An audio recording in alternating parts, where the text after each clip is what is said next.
partir de agora, as 3 forças militares vão passar a oferecer reserva de vagas para candidatos negros nos concursos. O pagamento desse 13º adiantado, que é de 50% do 13º, ele vai cair direto na conta do aposentado. O sócio cotista, que não exerceu a administração da empresa, não pode ser responsabilizado por dívidas geradas por negligência administrativa. O cinema, que foi o segundo maior ponto cultural do DF, dos anos 60 aos 80, está fechado há 13 anos.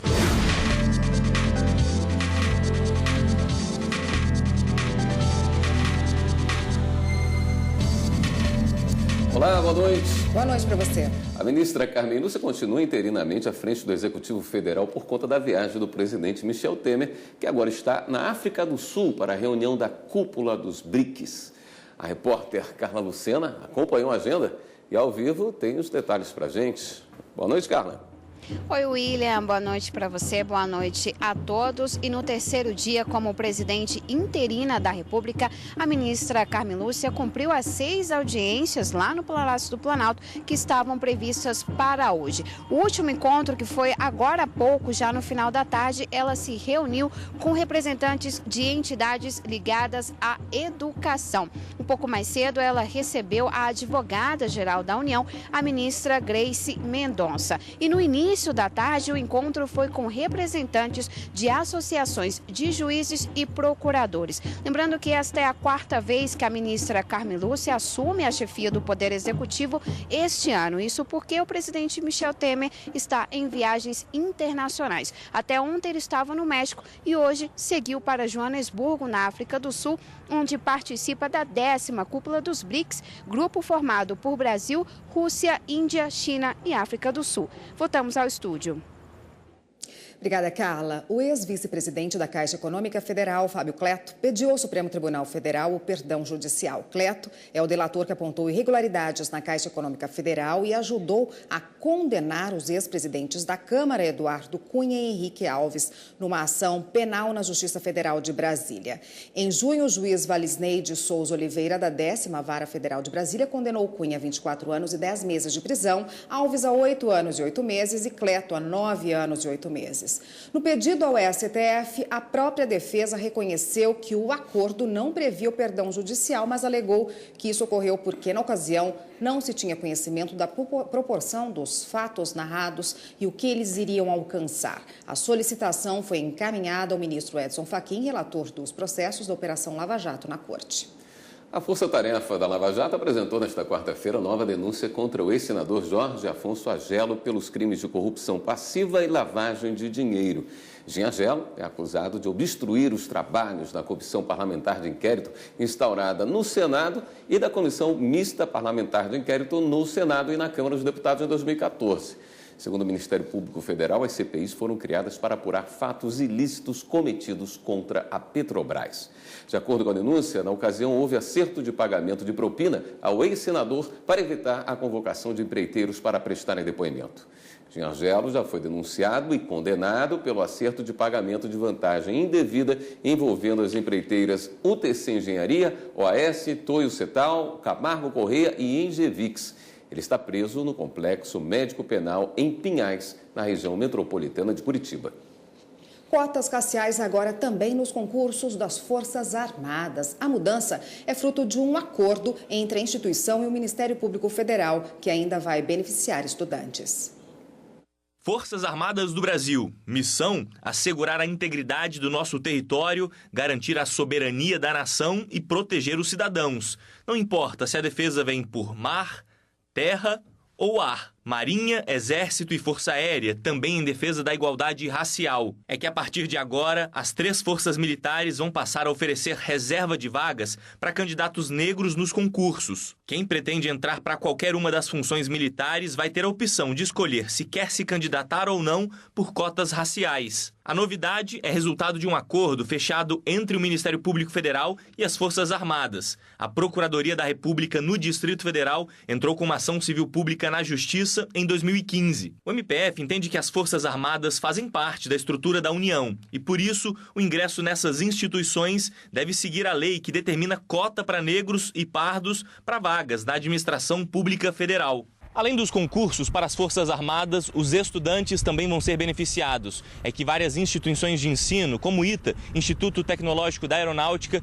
e ainda concursos do Colégio Naval e da Academia da Força Aérea também vão adotar cotas em processos seletivos já em 2019. Para a Procuradora da República, Ana Carolina Roman, responsável pela ação, os concursos das Forças Armadas acontecem com grande frequência e normalmente têm muitas vagas. Com isso, o acordo vai alcançar e beneficiar um grande número de pessoas. O Tribunal Regional Eleitoral do Distrito Federal deu prazo de 24 horas para o Facebook remover uma publicação compartilhada pelo ator Alexandre Frota sobre o deputado distrital Chico Leite, da Rede. Esta foi a primeira decisão do TRE-DF relacionada à difusão de informações falsas na internet. Na decisão, o desembargador declara que a postagem atribuída ao deputado distrital Chico Leite traz elementos indiciários de conteúdo falso, caracterizando as chamadas fake news. Para o TRE do DF, a notícia foi compartilhada mais de 4.000 vezes, sem que tivesse uma fonte confiável, e induziu o eleitor ao erro. A publicação na internet alegava que Chico Leite seria a favor de um pedido de prisão contra o juiz federal Sérgio Moro, da Operação Lava Jato. Segundo a ação, o distrital, que é pré-candidato ao Senado, foi ofendido e tratado no post na rede social como indigno de voto do eleitor para as eleições gerais de outubro de 2018. Por isso, foi determinado que a publicação fosse apagada em até 24 horas. Também foram estipuladas multas, tanto para o ator quanto para a rede social, caso a decisão judicial fosse desobedecida. O desembargador eleitoral se baseou numa decisão do ministro Sérgio Banhos, do TSE, na qual ele afirma que é possível identificar traços de notícias falsas. Em manchete sensacionalista, a prevalência da primeira pessoa no texto, erros de gramática e coesão e uso de palavras de julgamento e extremismo. O processo envolvia a remoção de conteúdo ofensivo e prejudicial sobre a pré-candidata Marina Silva por um perfil anônimo no Facebook. Na ocasião, o TSE determinou que a publicação fosse retirada em 48 horas. Vice-presidente do STJ, ministro Humberto Martins, no exercício da presidência do tribunal, mantém prisão de vereadora do município de Paraíba, denunciada por participação em organização criminosa. A vereadora afastada Jaqueline Monteiro França foi presa preventivamente pela Polícia Federal durante a Operação Checkmate, que investigou suposta organização criminosa que teria desviado recursos públicos do município de Cabedelo, na Paraíba. De acordo com o Ministério Público Estadual, a organização criminosa também contou com a participação do prefeito do município, Leto Viana, atualmente afastado e marido da vereadora. A prisão preventiva da vereadora foi decretada em março deste ano, em decisão mantida pelo Tribunal de Justiça da Paraíba. Ao negar o primeiro pedido de liberdade, o tribunal apontou que a vereadora teria utilizado servidores e serviços pagos pelo município para atendimento de demandas particulares, além de ter intimidado adversários políticos. No STJ, a defesa sugeriu fixação de medidas cautelares diferentes da prisão, mas o pedido foi negado pelo vice-presidente do STJ, ministro Humberto Martins, que está no exercício da presidência. O magistrado entendeu que a Justiça Estadual manteve a prisão da parlamentar como forma de garantir a ordem pública, já que as investigações apontaram a suposta formação de organização criminosa com a participação de vários agentes políticos e servidores públicos municipais. O mérito do habeas corpus será julgado pela 5ª turma, sob a relatoria do ministro Félix Fischer. Sócio cotista que não exerceu a administração da empresa não pode ser responsabilizado por débitos fiscais da sociedade. A decisão do TRF da Primeira Região em Brasília reforça a jurisprudência sobre o tema e chama atenção para a necessidade de se atentar à lei e ao contrato social na hora de abrir um negócio com participação de terceiros. O empresário Deverson Lettieri, que atua no setor imobiliário e preside uma associação comercial com mais de 350 filiados no Guará, cidade do Distrito Federal, recebe com frequência dúvidas de empresários sobre a constituição de sociedades e as responsabilidades atribuídas a cada sócio que participa do negócio. As dúvidas, as nossas indagações que são mais frequentes aqui é com relação à parte de responsabilidade do quadro societário, né? Até onde vai, né, a participação por exemplo, de dívidas, de contratos com banco por parte do empresariado. Tá? Então a gente procura colocar sempre uma orientação jurídica aqui dentro da nossa associação. Na Câmara de Dirigentes Lojistas do Distrito Federal, que reúne cerca de 2.500 associados, muitas consultas sobre este tema também são respondidas todos os meses a empresários ou futuros empreendedores. A preocupação deles, que a demanda maior é essa, em saber, caso uma pessoa tenha que trocar o sócio, sai um sócio e entra outro sócio, se esse sócio que está aderindo ao novo contrato, à nova constituição da empresa, ele é responsável pela todo o comportamento de dívida e de lucro da empresa. Não é pelo fato do sócio deixar de sair vamos dizer assim, da listagem de sócio capitalista ou de sócio cotista, que ele deixa de cumprir as obrigações. Ele continua tendo responsabilidade junto ao fisco e junto a qualquer endividamento da empresa. E esse é um tema que gera discussões também na Justiça. A 8ª turma aqui do Tribunal Regional Federal da 1ª Região, por exemplo, analisou o caso de um sócio que não exercia atividades gerenciais e, mesmo assim, sofreu processo de execução para responder por débitos fiscais da empresa. O relator, juiz federal convocado Miguel Ângelo de Alvarenga Lopes, decidiu retirar o empresário do polo passivo do processo. Em voto que foi acompanhado à unanimidade pelo colegiado, o magistrado lembrou que, ao tratar da responsabilidade tributária de terceiros, o Código Tributário Nacional foi claro no sentido de prever a responsabilidade pessoal de diretores e gerentes por débitos que tiveram origem no excesso de poderes ou infração à legislação. De acordo com a decisão, é pacífico o entendimento segundo o qual o sócio cotista que não exerceu a administração da empresa não pode ser responsabilizado por dívidas geradas por negligência administrativa. A advogada Suzy Gomes explicou que a decisão acompanha a jurisprudência sobre o tema e representa uma proteção justa ao sócio que coloca dinheiro na empresa, mas não exerce atividade administrativa. Ela visa proteger o sócio cotista. Isso é muito importante, porque é uma maneira de se preservar o patrimônio pessoal desse sócio. O Tribunal Regional Federal da 4ª Região, com sede em Porto Alegre, não conheceu 2 embargos de declaração em exceção de suspeição criminal impetrados pela defesa do ex-presidente Luiz Inácio Lula da Silva. A sessão da 8ª turma ocorreu na tarde desta quarta-feira. Nos 2 embargos, a defesa alegou omissão à aplicação de um artigo do Código de Processo Civil que trata da suspeição do juiz e pediu novamente que o juiz federal Sérgio Moro fosse considerado suspeito para julgar o réu.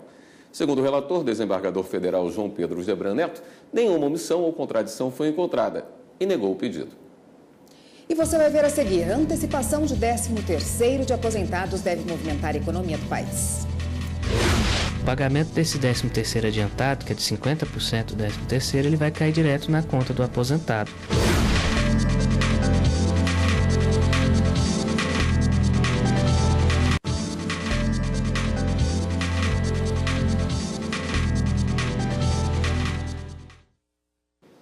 Aposentados e pensionistas do governo federal já vão receber metade do 13º salário na folha de agosto. A expectativa para este ano é que a antecipação de parte do benefício injete mais de 20 bilhões de reais na economia do país.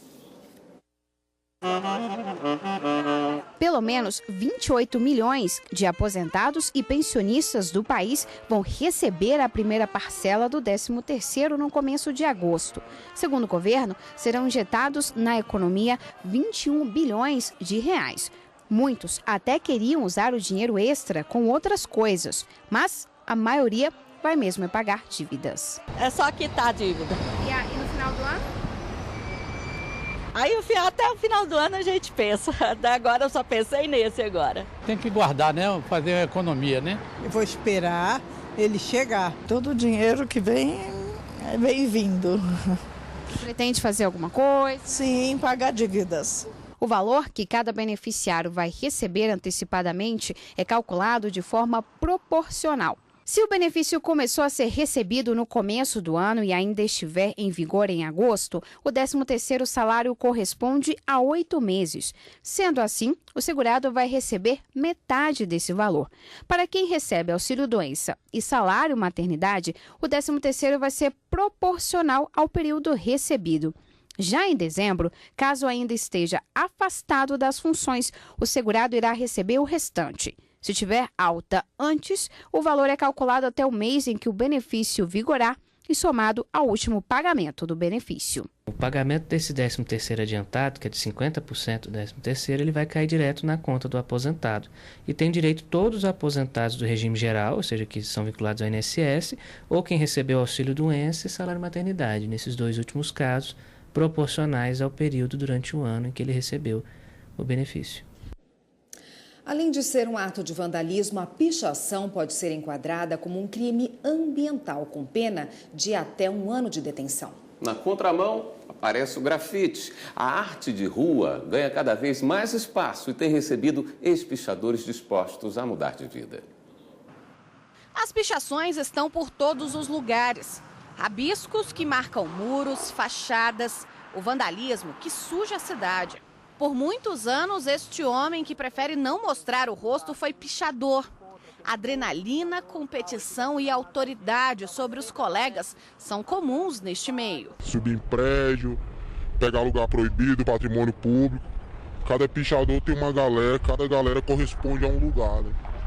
E nem todas as galeras são unidas, assim. Tá rolando muita guerra. No Brasil, a pichação é considerada crime ambiental. A legislação estipula pena de detenção de 3 meses a 1 ano e multa. Mas, dependendo da situação, pode configurar crime de dano. Configura uma inscrição, uma gravura que é pintada ali no patrimônio. É diferente da hipótese de alguém que, por exemplo, com um instrumento contundente, faz uma marca no patrimônio público. Esta ação de atingir a própria estrutura do patrimônio público configura o crime de dano, quer seja do patrimônio público, quer seja do patrimônio privado. As duas condutas são punidas pelo ordenamento jurídico. Na arte urbana existe uma espécie de código de ética. Os pichadores não podem intervir em áreas grafitadas. É uma questão de respeito, já que o grafite é considerado uma manifestação cultural. Na contramão da pichação, o grafite leva cores e vida para os grandes centros. Proprietários de áreas com bastante visibilidade até cedem espaço para que a arte seja fixada ali. E foi a busca por um meio termo nas intervenções artísticas que fez com que o pichador virasse grafiteiro, trocasse o perigo das ruas pela expressão suave dos desenhos. Eu já gostava de desenhar, desenhava no caderno. Comecei a sair para a rua mesmo, para pintar, aprender tipos de letras diferentes, personagens, parei total da pichação. No Distrito Federal, agora é proibido usar e vender cerol ou linha chilena para soltar pipa. A multa pode chegar a R$1.000. Soltar pipa é uma diversão, mas também pode ser uma competição perigosa quando se usa o cerol para cortar outra pipa. Por isso, em alguns estados, existem punições para quem fabrica e comercializa o cerol e a linha chilena. São Paulo e Rio de Janeiro já têm lei que proíbe. E agora, aqui no Distrito Federal. A lei, que tramitava desde 2013, foi aprovada e caberá à Agência de Fiscalização e ao Corpo de Bombeiros fazer a fiscalização. O PROCON também pode aplicar multa para quem comercializar. Com a sanção dessa lei, também passou a fazer parte da fiscalização do PROCON a comercialização desses produtos. Então, desde a semana passada, os fiscais estão visitando os estabelecimentos comerciais e estão verificando também, dentre os outros, a comercialização deles. O cerol em pipas já causou muitos acidentes, principalmente com motociclistas. A gente sempre ouve casos, né, de até fatais, né, de pessoas que se acidentaram com linhas de cerol, então é muito perigoso. O cerol é feito para cortar, se pegar numa veia, que nem no pescoço, alguma coisa assim, provavelmente vai cortar a veia de um pai de família, de uma pessoa trabalhadora, assim, alguma coisa assim. A lei distrital também prevê multa de R$100 até R$1.000. O dinheiro será revertido para o Fundo dos Direitos da Criança e do Adolescente. O estabelecimento que comercializar o cerol ou a linha chilena pode ser multado e perder o alvará de funcionamento. A gente tem já uma determinação nacional, né, o estabelecimento de regras gerais pela União, no sentido de realmente proibir essa conduta de fabricação e comercialização propriamente dita. Existem alguns projetos de lei no sentido de buscar a criminalização do uso dessa conduta, mas por enquanto ainda são projetos de lei aprovados no âmbito das comissões da Câmara dos Deputados. E no próximo bloco, imóveis esquecidos, um problema comum em várias cidades do país. O cinema, que foi o segundo maior ponto cultural do DF, dos anos 60 aos 80, está fechado há 13 anos.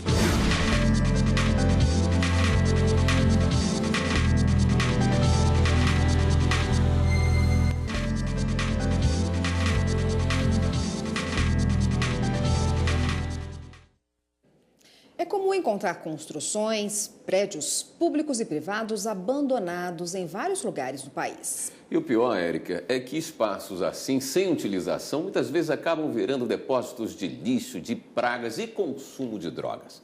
Mas como a legislação trata esse assunto?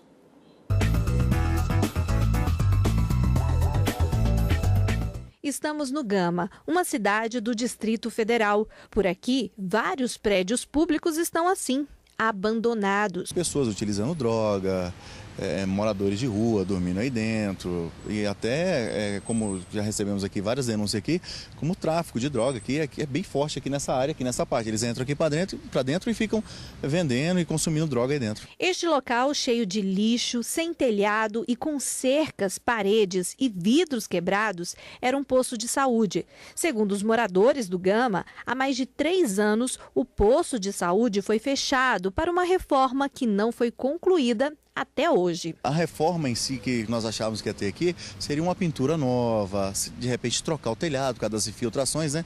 Seria uma reforma, não o que aconteceu, que foram retiradas todas as paredes, foram retirado o piso, ou seja, depredou o posto todo e abandonou.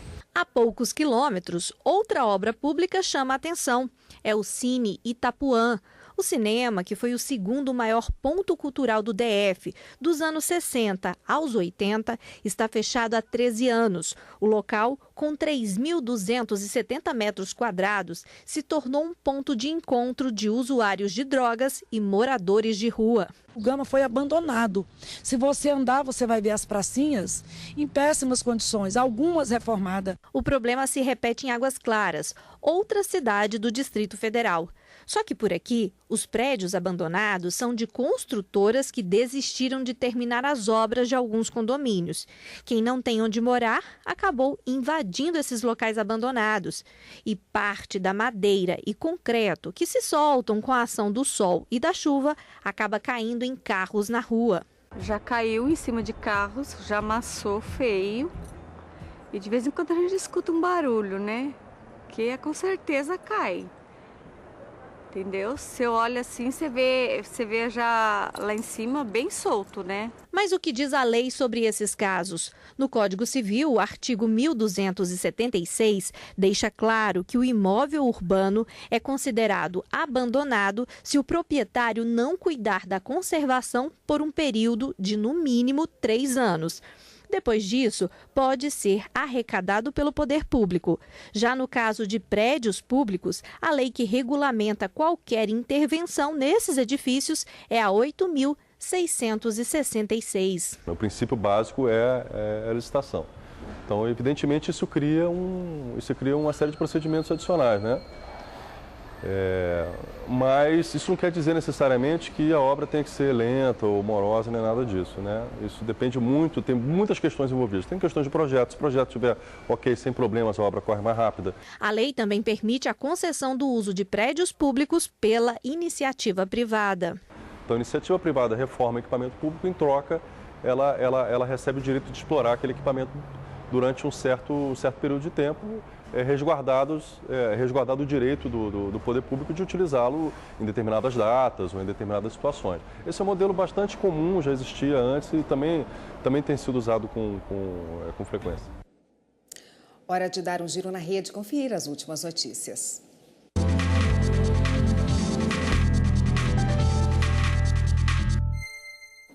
Vamos então à redação do Jornal da Justiça falar com a repórter Viviane Novaes, que tem as novidades para a gente. Oi, Viviane, boa noite. Oi, William, boa noite a todos. A gente começa falando de Operação Lava Jato. O Tribunal Regional Federal da 4ª Região, em Porto Alegre, manteve a perda do cargo do ex-policial, o ex-agente da Polícia Federal, Jaime Alves de Oliveira Filho, que é conhecido como Careca. Ele trabalhava para o doleiro Alberto Youssef no repasse de dinheiro da empreiteira Camargo Correia. O ex-policial já cumpre pena de cerca de 13 anos por lavagem de dinheiro. O Ministério Público Federal denunciou 7 pessoas por desvio de nada menos do que 42 milhões de maços de cigarro. O material ficava num galpão da Receita Federal em Araraquara, no estado de São Paulo. Os acusados são ligados a 3 empresas que prestavam serviço à Receita para administrar o depósito que guarda produtos aí apreendidos em fiscalizações. O valor da mercadoria que foi desviada ao longo de 5 anos chega a 124 milhões e meio de reais. E a Justiça do Trabalho negou uma liminar que pedia ao governo a garantia de empregos no acordo de venda de parte da Embraer para a Boeing. Segundo o juiz Bernardo Frigeri, a decisão de usar o poder de veto para assegurar os empregos é política. O mérito da ação ainda vai ser julgado. E a gente fica por aqui. Todas as notícias do Jornal da Justiça estão no YouTube. É só acessar TV Justiça Oficial. Voltamos agora ao estúdio. Obrigado, Viviane. Jornal da Justiça, segunda edição de hoje, está terminando. Boa noite para você. Boa noite. Continue com a programação da TV Justiça. A gente se vê amanhã. Até lá.